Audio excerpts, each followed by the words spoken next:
Alors maintenant, on va voir, dans cette vidéo, on va voir l'application du dipôle RC. Alors l'application, on a choisi comme exercice d'application l'examen national session normale 2018. Alors comme vous voyez dans ce circuit-là, on a un générateur de courant idéal qui alimente le circuit par un courant d'intensité I0, courant continu. Et on a deux condensateurs montés en parallèle, respectivement C1 et C2. Et on a un conducteur ohmique de résistance grand R. Alors l'objectif de ces exercices est de déterminer la capacité C2 de ce condensateur, tel que C1 vaut la valeur 7,5 microfarad. Voilà. Alors, la première question, c'était quel est l'intérêt de monter les deux condensateurs en parallèle? Alors, comme on a vu, l'intérêt de l'association en parallèle de deux condensateurs, c'est de diminuer la capacité du condensateur. Alors, l'intérêt, ou bien l'objectif, donc l'intérêt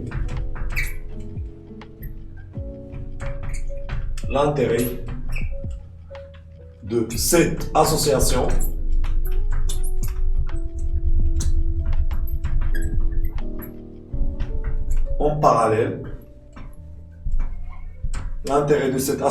en parallèle,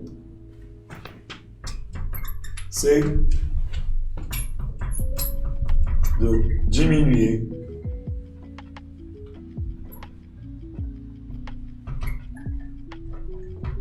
la capacité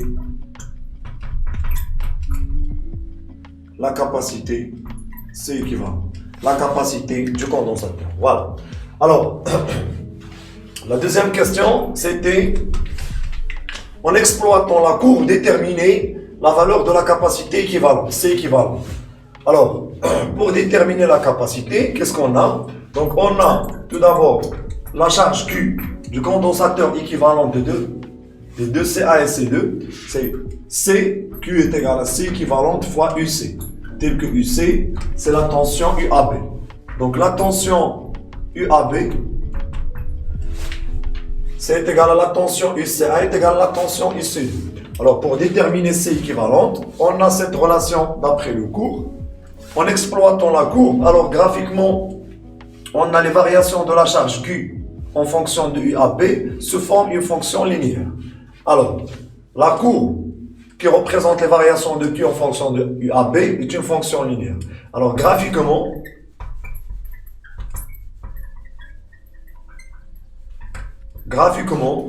on a la fonction qui décrit les variations de la charge Q en fonction de UC est une fonction linéaire. Ça veut dire que Q est égal à UAB. Voilà. L'équation d'une fonction linéaire, c'est Y égale à X. Donc, comme vous savez, l'équation d'une fonction linéaire, mathématiquement, Y égale à X. Donc, l'axe des ordonnées, elle représente la charge. Et l'axe des abscisses, elle représente quoi? La tension UAB. Donc, on a remplacé Q par Y et UAB par X. Donc, c'est l'équation mathématique de cette courbe. Voilà. Alors, par analogie ou bien par identification,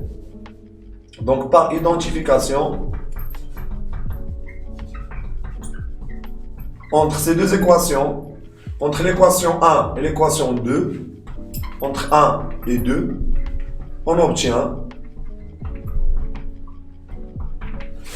tout simplement, le coefficient directeur de la droite, elle représente quoi? La capacité équivalente des deux condensateurs. Voilà. Donc, par analogie entre 1 et 2, on va avoir la capacité C équivalente. Donc, la capacité C équivalente est égale à, qui est égal. Alors, le coefficient directeur de la droite, et bien évidemment, il est calculé par 2 points, si vous voulez. Mais puisqu'on a la fonction linéaire qui passe par l'origine, on peut choisir un point, par exemple, ce point-là, on a l'ordonnée Y égale à 10 et X égale à 1. Alors, si vous voulez, 10 sur 1 moins 0, 0. Voilà. Donc, il faut faire attention au niveau des unités. Ici, la charge, on a en microcoulombes. Donc, il faut multiplier par 10 puissance moins 6. Il ne faut pas oublier l'unité toujours du coefficient directeur. Il faut choisir les points et puis il faut transformer les unités. Donc la tension, ici on a en volt. Donc application numérique. Ici, application numérique. On a trouvé C équivalent est égal 10 sur 1, ça fait 10. 10 fois 10 puissance moins 6. Ça fait 10 fois 10 puissance moins 6 farad. Voilà.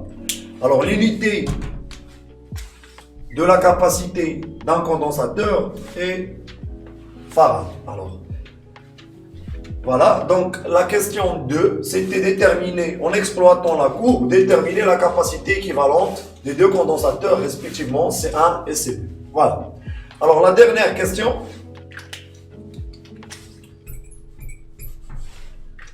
Déterminer ou bien déduire la valeur de la capacité C2.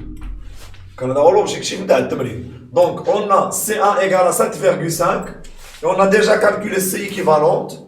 Or, sachant que... Alors, pour déterminer la capacité C2, sachant que C équivalente, puisque les deux condensateurs montaient en parallèle, donc la capacité équivalente, c'est la somme des deux capacités. Voilà. Donc, d'après cette équation, on va voir la capacité C2 est égale C équivalente moins C1. Voilà. Donc, la capacité C2 est égale C équivalente moins C1.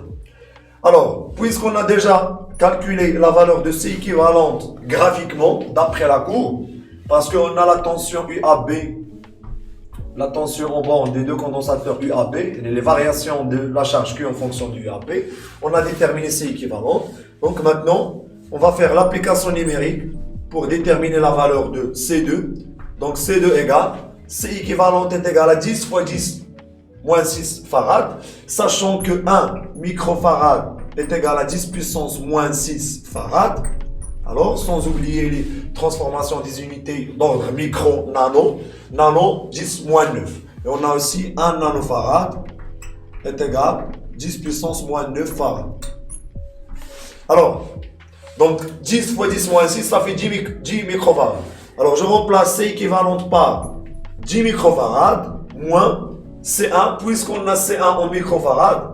Donc, c'est équivalente en microfarad pour faciliter la tâche des applications. Alors, moins 7,5, donc 10 moins 7,5 vaut 2,5 microfarad. Voilà. Voilà la capacité C2 du condensateur. Alors, voilà.